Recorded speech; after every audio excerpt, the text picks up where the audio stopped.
এখানে আমরা 1 মাস ধরে কারেন্ট যে একটা ডিস্টার্ব করছে, আমরা 1 মাস ধরে তাদেরকে এসডিওর কাছে যাচ্ছি, তারপর দুর্গানগর ইয়ার যাচ্ছি, তারপর তারা কারেন্ট দিব করে সেটা ট্রান্সমিটার দিছে। আজকে 1 মাস ধরে 3টা ট্রান্সমিটার দিছে তারা।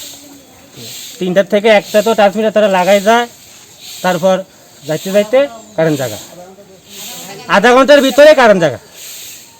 তো আমরা কালকে তারা স্টাফ আইছিল, তারপরে আমরা 30-35 জন লোক সেখানে মিলিত হয়ে সেরা সব গাছরা কাটছি, কাটতে সেরা নিতেরা সব কাটছি আমরা কাটতে সেরা। তারপর তারা লাগাই দিয়ে গেছে, সন্ধ্যাবেলা লাইন লাগাই দিয়ে গেছে। লাগাই দেওয়ার পরে যাইতে যাইতে এই কারেন্ট আবার গেছে গা। তারপরে আবার আইসে কারেন্ট, তারা আবার ফোন করে আনাইছি, তারা আইতেছে না।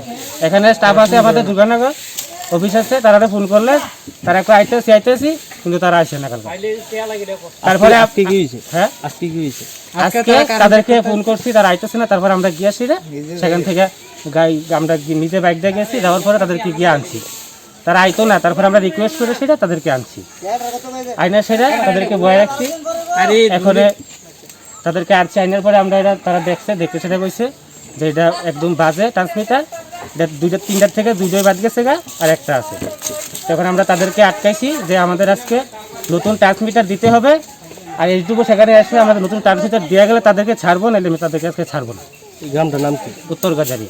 তারা কি এখানে আসলে তাদেরকে টাকা দিতে হইতো? হ্যাঁ, তাদেরকে আমরা আইলে তারা কত আমরা টাকা দাও, আগে টাকাটা দিলে তারপর তারা আইতো। কত টাকা করে দিতাম আমরা, দিছি অনেক টাকা, 500-1000 করে তারা টাকা দিতাম। তারপরে আমরা সবাই টাকা উঠে তারা টাকা দিছি।